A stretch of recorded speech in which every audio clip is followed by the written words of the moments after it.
जय आरसीएम सभी को मेरी तरफ से। मेरा नाम जैसे कि मैंने बताया मोनिका सिंह। और आज जब हम बात करते हैं हमारे आज के दिन के बारे में, ये इतना खास है आज का दिन हमारे लिए कि जो हमें प्रूव करता है, जो हमें ये जानने में मदद करता है कि कितने ज्यादा सशक्त हैं आज हम अपने आप में। जी हाँ, जब हम बात करते हैं हमारे नारी या स्त्रीत्व की, तो कितने स्ट्रॉन्ग आज हम अपने आप को बना पाए हैं। और क्या अपने आप को हम देख पाते हैं, किस पोजीशन पे हम अपने आप को देख पाते हैं, ये सब बयां करता है हमारे आज के दिन पर, जिसको हम बखूबी सेलिब्रेट करते हैं। जब दोस्तों हम बात करते हैं सशक्त स्त्री की, कौन होती है ये सशक्त स्त्री? जब हम स्त्रियों की बात करते हैं, स्त्री की हस्ती क्या है, उनकी खूबियां, उनकी मजबूरियां या उनकी मजबूतियां क्या है, उन्हें अपना फोकस कहाँ रखना चाहिए, ये उनके ऊपर एक बहुत बड़ा सवाल है कि क्या वो अपने आप को उतना ध्यान से, उतने अच्छे रूप से, क्या वो अपने आप को सशक्त बना रही हैं? जब हम नारियों की बात करते हैं, नारियां हमेशा कहा जाता है कि ईश्वर के बाद अगर हम सबसे अधिक किसी के कर्जदार हैं, तो वो है हमारी स्त्री। क्योंकि पहले हम स्वयं को अपने जीवन के लिए, उनके लिए कर्जदार हैं, और दूसरा, इस जीवन में आने के बाद जो योग्यता वो हमें प्रदान करती हैं, हम उसके लिए उनके ऊपर कर्जदार हैं। और इसी के साथ में हमारा आज का जो हमारा नारी सशक्तिकरण का जो हमारा आज मुद्दा है, जो हमारा आज का एजेंडा है और आज की हमारी जो मीटिंग है, वो उसके लिए सेलिब्रेशन के रूप में हम आपके लिए लेकर के आए हैं। जब हम बात करते हैं हमारे 8 मार्च यानी 8 मार्च साल 2022 की, कहाँ देखते हैं हम अपने आप को? और इस दिन आज आप, मैं, हम सब लोग, हमारी पूरी आरसीएम, हमारा पूरा आरसीएम परिवार मिल करके सेलिब्रेट कर रहा है हमारा हैप्पी विमेन्स डे। खास तौर से जब हम बात करते हैं हमारी विमेन, हमारी जो खुद की जो हमारी एक पहचान है, उसके लिए हम ये सेलिब्रेशन लेकर के आए हैं आप सभी लोगों के सामने। सो मेरी तरफ से, हमारे आरसीएम परिवार की तरफ से, मैं आप सभी महिलाओं को यहाँ पर विश करना चाहती हूँ हैप्पी इंटरनेशनल वुमेन्स डे। और ऐसे ही हम अपनी पहचान बनाते रहेंगे, ऐसे ही हम अपनी आइडेंटिटी को बखूबी अपने लिए बनाएंगे और इतना नाम रोशन करेंगे अपना कि लोग हमारी सराहना करें, लोग हमें अपना रोल मॉडल माने। और यही आज का हमारा जो ओवरऑल एजेंडा है वो है। और इसी के साथ में जितनी भी हमारी जो होनहार लेडीज जो हमारे इस बिजनेस में जुड़ी हुई हैं, उनकी मदद से आज हम सुनेंगे कि कैसे उन्होंने अपना वो एक मार्क, अपनी एक पहचान उन्होंने बखूबी इस आरसीएम परिवार की मदद से बनाई है। सो इसी के साथ में बहुत ज्यादा देर ना करते हुए मैं आप सभी लोगों के साथ में शुरुआत करती हूँ हमारी आज की जो मीटिंग है। और साथ ही आप सभी लोगों को वापस से मैं बोलना चाहूंगी कि नारी हमारे लिए है एक ऐसी एक ऐसा तरीका जहां से, या एक ऐसी इंसान या एक ऐसी पहचान जो हमेशा हमें खुद के साथ साथ, हमारे परिवार के साथ साथ, हमारे समाज के साथ साथ और हमारे देश के साथ साथ हमें अपने आप में ग्रो करने में मदद करती है, एक बढ़ावा देने में मदद करती है, एक डेवलपमेंट देने में मदद करती है। खुद डॉक्टर भीमराव अंबेडकर ने बोला है कि किसी भी समाज की प्रगति उस समाज की महिला की प्रगति से आंकी जाती है। और ये बात का ध्यान हमें रखना बहुत ज्यादा जरूरी है।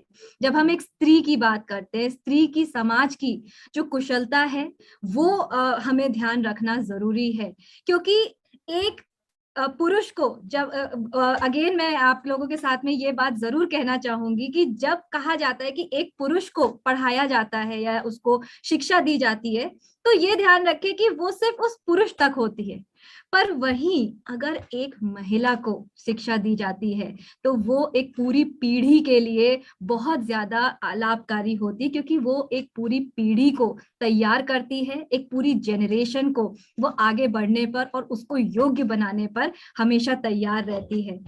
जब हम बात करते हैं हमारे आरसीएम परिवार की, और जब हम बात करते हैं हमारी नारी की, क्योंकि ये सब एक दूसरे के साथ में तालमेल में बैठते हैं।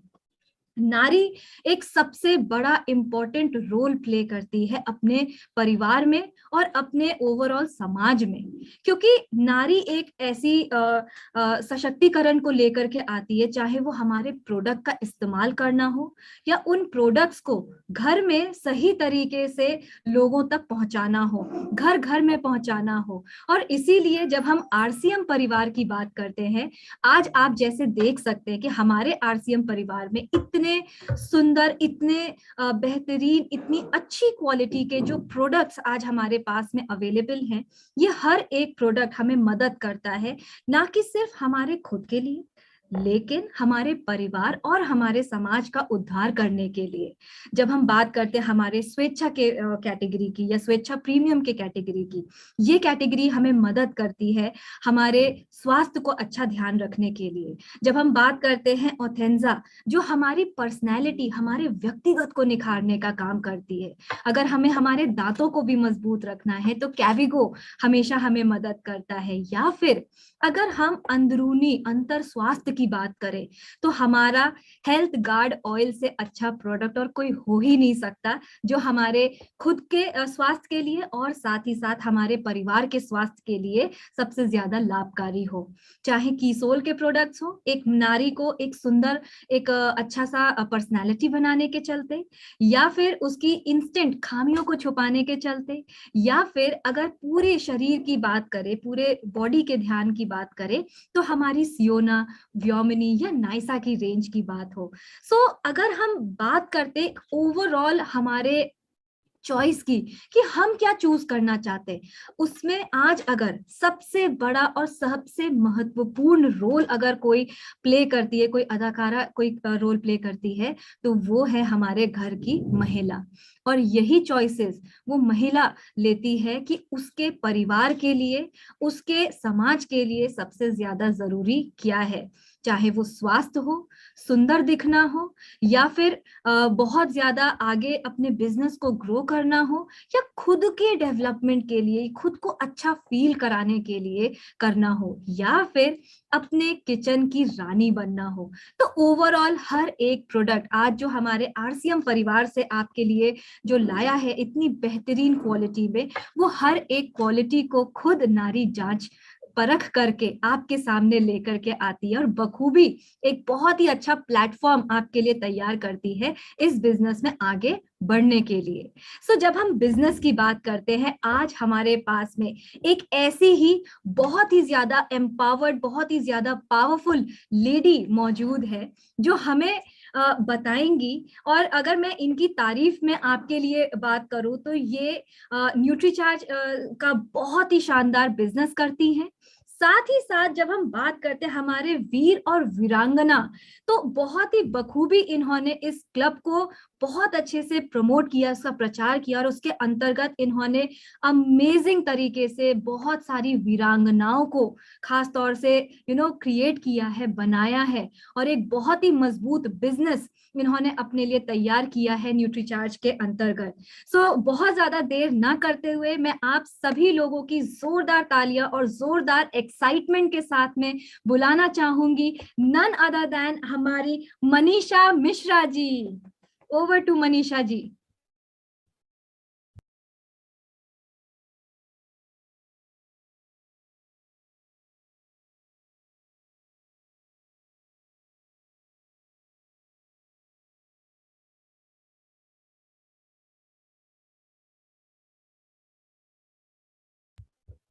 मनीषा जी।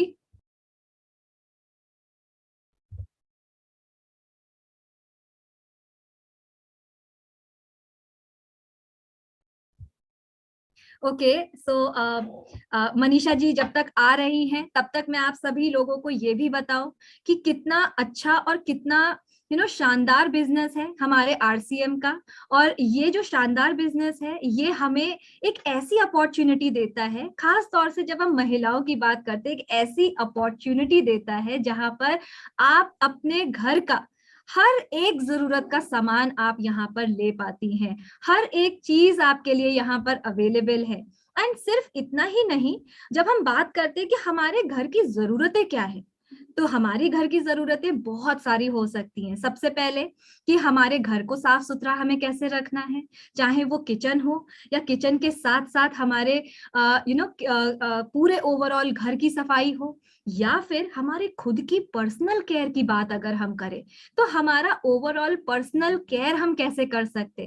और पर्सनल केयर आज के जमाने में सिर्फ महिलाएं नहीं बल्कि महिलाओं के साथ साथ अब हमारे जितने भी पुरुष साथी हैं वो भी कर पाते हैं, राइट। सो ये कुछ छोटी छोटी चीजें हैं अगेन जिसको हमें ध्यान रखना जरूरी है।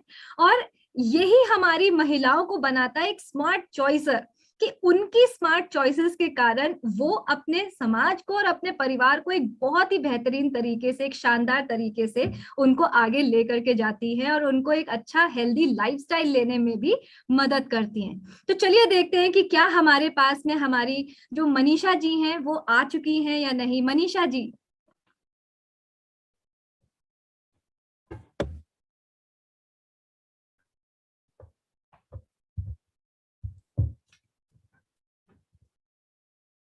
मैम। हाँ जी।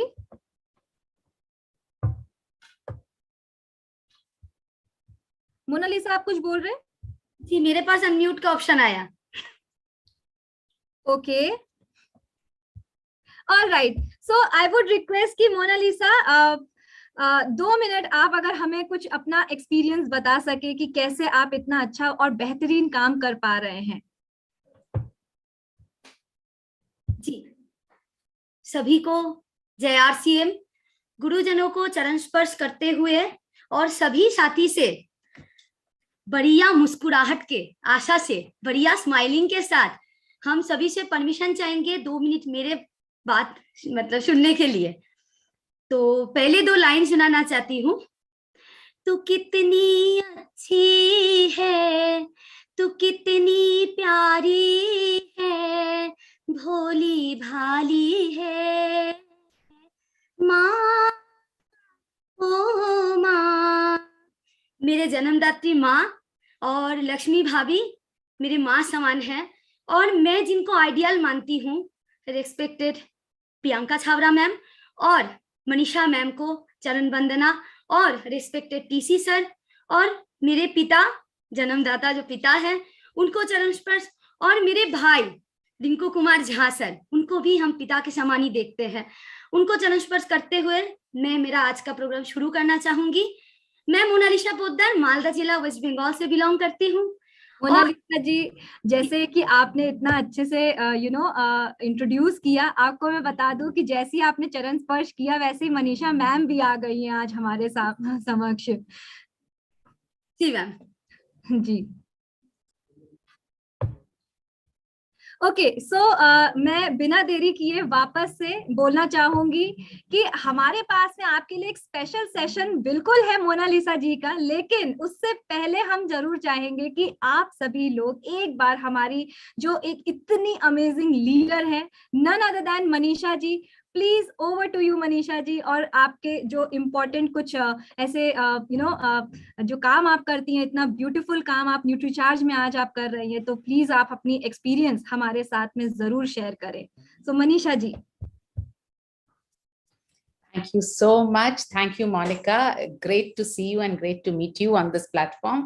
आप सभी को, जितनी भी मेरी प्यारी प्यारी सी बहनें आज यहाँ बैठी हुई हैं इस सेशन में, आप सभी को very very happy women's day. वैसे तो हर दिन हम औरतों का होता है, क्योंकि हर दिन हमें कुछ नया करना होता है, हर दिन हमें अपने परिवार का ध्यान रखना होता है, अपनी जिम्मेदारियां पूरी करनी होती हैं, तो हर दिन औरतों का होता ही है, महिलाओं का होता ही है। हाँ, कुछ दिन विशेष बना दिए गए हैं तो मुझे लगता है उन्हें बिल्कुल सेलिब्रेट कर लेना चाहिए, विशेष दिनों की तरह सेलिब्रेट कर लेना चाहिए। और आज का ये एक ऐसा दिन है जिसमें मैं दो बातें कहना चाहती हूँ, और मुझे ऐसा लगता है कि अगर हर महिला इन दो बातों का ध्यान रख ले तो शायद हर दिन हमारा, न सिर्फ हमारा बल्कि परिवार का, समाज का दिन हर दिन खूबसूरत हो सकता है। और ये बात ऐसा नहीं है कि मैं पहली बार कर रही हूँ, मैंने पहले भी कुछ प्लेटफॉर्म्स पे ये बात कही और मैं अपने जीवन के पर्सनल एक्सपीरियंस से ये बात करना चाहती हूँ। हम जब भी महिलाओं की बात करते हैं, जब भी हम औरतों के बारे में बात करते हैं, बेटियों के बारे में बात करते हैं, एक सिरहन सी दौड़ जाती है। अभी कुछ दिन पहले मुझसे किसी ने कहा कि अगर आपकी बिटिया होती, मेरा एक बेटा है, तो मुझसे ये कहा गया अगर आपकी बिटिया होती तो शायद आप इतना काम नहीं कर पाती, शायद आप इतना ट्रैवल नहीं कर पाती, शायद आप 18 घंटे ऑफिस को, न्यूट्रीचार्ज को नहीं दे पाती, शायद आप इस तरह से अपनी एक वीरांगना टीम क्रिएट नहीं कर पाती, क्योंकि इतना टाइम आप नहीं दे पाती। कहीं उसके पीछे ये भावना थी कि बेटियां सेफ नहीं है, बेटियों को अकेला नहीं छोड़ा जा सकता है, बेटियों को हमेशा किसी न किसी के साथ की, सहारे की जरूरत होती है, किसी ऐसे इंसान की जरूरत होती है जो उसे सेफ गार्ड कर सके। और मुझे वो बात सुनकर के ऐसा लगा कि हम कहाँ फेल होते चले जा रहे हैं, किस तरह का समाज बना रहे हैं हम, जिसमें मेरी ही बेटी मेरे ही समाज में सेफ नहीं है। एक महिला को अपना सपना अपनी बिटिया के लिए छोड़ना पड़ेगा क्योंकि समाज जो है वो सेफ नहीं है। एक बेटी अपने सपनों को नहीं पूरा कर सकती है क्योंकि सोसाइटी में वो सेफ महसूस नहीं करती है।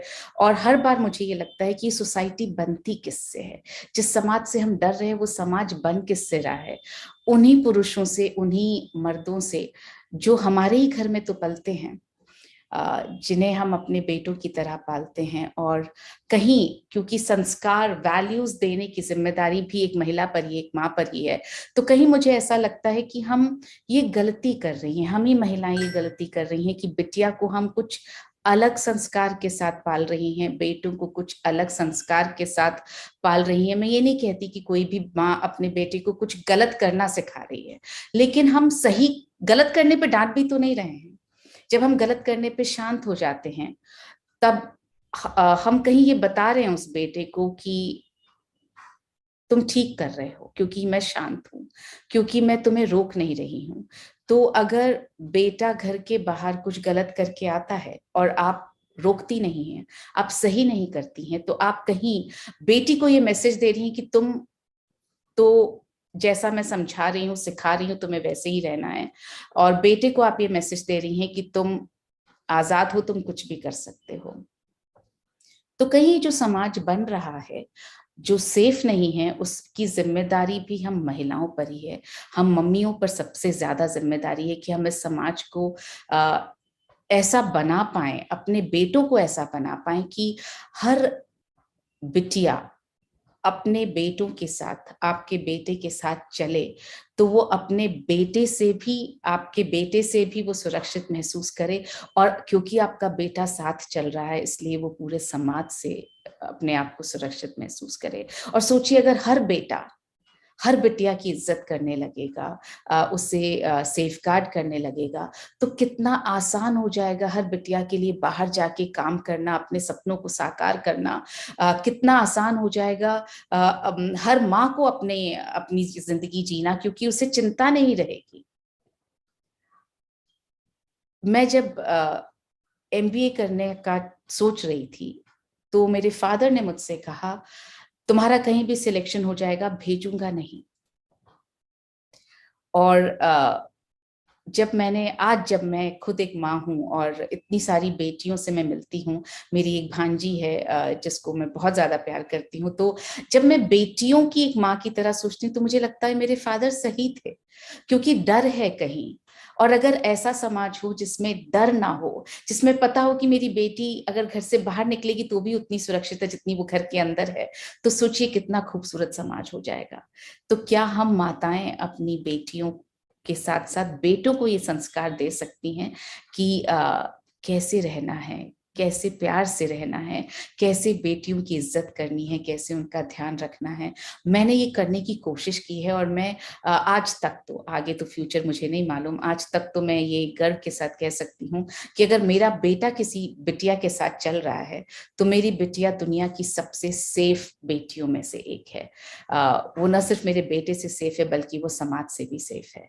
क्या हम कोशिश कर सकते हैं ये संस्कार डालने की, और ये संस्कार घर में डलेंगे, बचपन से डलेंगे। ये संस्कार बड़े होके नहीं डलते हैं, ये संस्कार बचपन से डलते हैं जब आप बेटों को ये समझाती रहेंगी कि बेटियां सेंसिटिव होती हैं, बेटियों को सुरक्षा की जरूरत होती है, बेटियों को एक समझ की जरूरत होती है। आई एम श्योर आगे जाकर कुछ सालों में बेटर हस्बैंड्स मिलने लगेंगे, बेटर अंडरस्टैंडिंग फादर्स होने लगेंगे। अगर हम अपने बेटों को ढंग से पाल लेंगे तो आगे वाली जनरेशन सुखी हो जाएगी, शायद आपके घर में आने वाली बहू सुखी हो जाएगी, वो जो किसी की बेटी होगी, कि किसी ने तो कम से कम सही संस्कार के साथ पाला किसी बेटे को। तो हम माएँ, आज विमेंस डे है, मदर्स डे नहीं है, लेकिन एक महिला होने के नाते, चाहे आप महिला माँ हो, चाहे बहन हो, चाहे भाभी हो, मेरे ख्याल से कर्तव्य हम सबका है कि हम अपने बेटों को सही संस्कार दे करके पालें। तो मैं आपसे निवेदन करती हूँ कि आप बेटों को भी उतना ही सेंसिटिव बनाइए जितना हम बेटियों को बना रहे हैं। एक और जो दूसरी बात आज मैं कहना चाहती हूँ, हम महिलाओं को, बेटियों को शुरू से सिखाया जाता है सैक्रिफाइस कीजिए, अपने लिए मत सोचिए, सोचिए तो दूसरों के लिए सोचिए। तुमने ये कैसे सोच लिया कि तुम अपनी पसंद का खा लोगी, तुम अपनी पसंद का पहन लोगी, और स्पेशली शादी के बाद तो सिर्फ और सिर्फ दूसरों का ध्यान रखना है। और मुझे हमेशा ऐसा लगता आया है कि दूसरों का ध्यान तो मैं तब रख पाऊंगी जब मैं खुद खुश रहूंगी। मुझे ऐसा नहीं लगेगा कि अरे मैं कितना सैक्रिफाइस कर रही हूँ, कितना कॉम्प्रोमाइज कर रही हूँ। जब मुझे ऐसा लगेगा कि मैं खुद में खुश हूँ तो मैं वो खुशी बांटूंगी। हम बांट वही सकते हैं ना जो हमारे अंदर है, हमारे पास है। तो अगर मैं खुश हूँ खुद से, तब खुशी बांटूंगी। अगर मैं खुद से खुश नहीं हूँ, मेरे अंदर लगातार ये फीलिंग है कि मैं कॉम्प्रोमाइज कर रही हूँ, मैं एडजस्टमेंट कर रही हूँ, मैं कुछ सैक्रिफाइस कर रही हूँ, तो मैं दर्द, दुख, तकलीफ, चिड़चिड़ाहट यही बांटने वाली हूँ। तो क्या हम पहले अपना ध्यान रखना सीख सकते हैं? मेरा अपना ध्यान रखने का मतलब बिल्कुल ये नहीं कि आप सेल्फिश हो जाएं, आप स्वार्थी हो जाएं, मैं ये नहीं कह रही हूँ। मैं ये कह रही हूँ अपना इतना ध्यान तो रखिए कि आप खुद से खुश हो सकें, ताकि आप खुशियां बांट सकें, ताकि आप परिवार का बेहतर ध्यान रख सकें। तो क्या हम खुद से खुशी हमें किससे मिलती है? हम अच्छी तरह से तैयार हों, हम अपने आप को देखें तो हम सुंदर लगें खुद को, हम अपनी पसंद की कोई चीज बनाकर खा पाएं, हम अपने पसंद का कोई गाना सुन पाएं, हम अपने पसंद का कोई डांस कर पाएं, अपने पसंद का कोई हॉबी ले पाएं, कुछ ऐसी चीज जो मुझे खुशी दे पाए। वो खुशी जो अनमोल है, जो शायद कोई भी और चीज एक्सप्रेस नहीं कर सकता या कोई भी आपको दे नहीं सकता, वो आपकी अंदर की खुशी। चाहे वो 10 मिनट हो, आंखें बंद करके लेटना और अपने पसंद का कोई गाना सुन लेना, या आंखें बंद करके लेटना और कुछ भी नहीं सोचना, या अपने पसंद का कोई टीवी सीरियल देख लेना, या अपने पसंद का कुछ पढ़ लेना, या अपने पसंद की कुछ सिलाई बुनाई, कुछ भी ऐसा जो पसंद है आपको, तो वो करना शुरू करें प्लीज। वो सैक्रिफाइस नहीं है। आपको याद नहीं रखेगा कि आपने अपना डांस करना छोड़ दिया, आपने गाना छोड़ दिया परिवार के लिए। इनफैक्ट कभी पता लगेगा तो परिवार यही कहने वाला है, हमने कब बोला था, हमने कब मना किया था आपको। सो ये जो सैक्रिफाइस आप जो अपने लिए करती हैं और अपने अंदर एक हम दर्द, एक तकलीफ हम इकट्ठी कर लेते हैं और फाइनली हम एक प्रेशर कुकर जैसे बन जाते हैं, और हमें ऐसा लगता है कि हमने दुनिया भर के लिए सैक्रिफाइस कर दिया, इतना दर्द समेट लिया, इसके लिए ये कर दिया, इसके लिए वो कर दिया, अब मैं कुछ नहीं करना चाहती। लेकिन आपको करने की जरूरत नहीं है सैक्रिफाइस। आप खुद के लिए जीकर भी दूसरों के लिए जी सकती हैं। तो क्या ऐसी कोशिश कर सकते हैं हम कि खुद के लिए भी जिएं और परिवार के लिए भी जिएं। हम अपनी वीरांगना क्लब में यही चीज सिखाने की कोशिश कर रहे हैं। मैं एक्चुअली जी रही हूँ हर वीरांगना के साथ उसकी अपनी जिंदगी, और मैं यही बताना चाहती हूँ, यही बता रही हूँ उनको लगातार कि खुद के लिए भी जीना उतना ही जरूरी है जितना किसी और के लिए जीना। और जब आप खुद के लिए जीना शुरू कर देती हैं ना, तब आपको सब लोग अपने लगने लगते हैं, तब कोई भी तकलीफ नहीं लगती। मुझसे बहुत लोग पूछते हैं कि आप 18 घंटे काम कैसे कर लेती हैं और हमेशा इतनी मुस्कुराती हुई कैसे दिख जाती है, रात को 12 बजे भी आप ऐसी कैसे दिख जाती हैं? क्योंकि मैं एंजॉय करती हूँ हर पल, किसी और के लिए नहीं, खुद के लिए। मुझे अच्छा लगता है सजना, मुझे अच्छा लगता है बात करना, मुझे अच्छा लगता है हंसना, मुझे अच्छा लगता है सबके साथ सबसे मिलना, मुझे अच्छा लगता है। किसी और को लगता है या नहीं लगता है ये मैं सोचती भी नहीं हूँ। हाँ, इतना जरूर सोचती हूँ कि अगर मुझे अच्छा लग रहा है, I'm sure सामने वाले को भी अच्छा लग रहा होगा। तो इसलिए मैंने वो करना शुरू किया है जो मुझे अच्छा लग रहा है। और अगर हम भी थोड़ा सा ये बदलाव, सो 2 बदलाव आज आपसे इच्छा है मेरी, बहुत अंदर से इच्छा है। एक तो अपने लिए थोड़ा सा जीना शुरू करें हम, और दूसरा अपने बेटों को हम थोड़ा और बेहतर संस्कार के साथ पालें, ताकि हम एक बेहतर दुनिया का निर्माण कर सकें उन बेटियों के लिए जिनको हम परी बोलते हैं, जिनको हम अपने दिल का टुकड़ा बोलते हैं, जिगर का टुकड़ा बोलते हैं। क्या उनके लिए बेहतर समाज क्रिएट करने की जिम्मेदारी उठा सकते हैं हम लोग? इन्हीं 2 चीजों के साथ मैं अपनी बात समाप्त करूंगी और उम्मीद करती हूँ कि आप सब मेरी बात पर थोड़ा सा गौर करेंगे। Thank you Monica, thank you for inviting me, thank you so much. Thank you so much. And you are looking so beautiful. Thank you so much ma'am, thank you so much. इसी के साथ में मैं यही बोलना चाहूंगी कि आज मनीषा मैम ने जो जो बातें आज हमें बताई हैं वो वाकई में बहुत ज्यादा सोचने वाली है। क्योंकि एक बहुत एक कहा जाता है ना, बहुत आसान होता है दूसरों के लिए सैक्रिफाइस करना, राइट? कि हम अपने अंदर की इतनी सारी इच्छाएं दबा देते हैं, चाहे वो हमारी हॉबी क्यों ना हो। बहुत ज्यादा चीजें जब हम बिल्कुल भी नहीं कर पाते, अपने मन मुताबिक हम नहीं कर पाते, तो एक अंदर से हमारे अंदर भी एक अलग प्रकार की एक चिढ़ आने लग जाती है, चाहे वो खुद के हमारे बिहेवियर में आ जाए या ओवरऑल हमारे नेचर में आ जाए। पर जरूरत नहीं है, जरूरत इसलिए नहीं है क्योंकि किसी ने हमें रोका नहीं है। और इसीलिए मैं आप सभी लोगों से ये भी कहूंगी कि जब किसी ने रोका नहीं तो हमें खुद को भी नहीं रोकना है, और बिल्कुल भी नहीं रोकना। और खास तौर से अपने लिए हमें जीना शुरू करना है।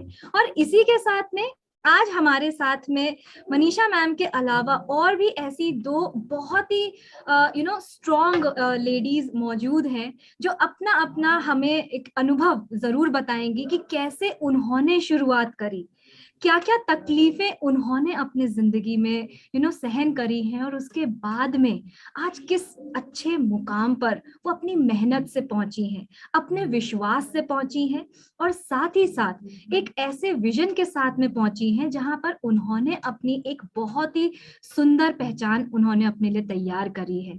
तो बिना देरी किए मैं आप सभी लोगों के समक्ष बुलाना चाहती हूँ हमारी none other then Mrs Sudesha वत्स को।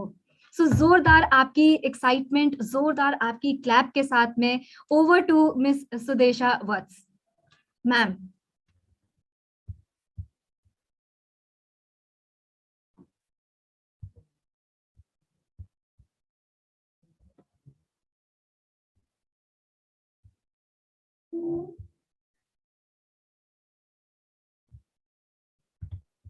Sudesha ma'am, over to you.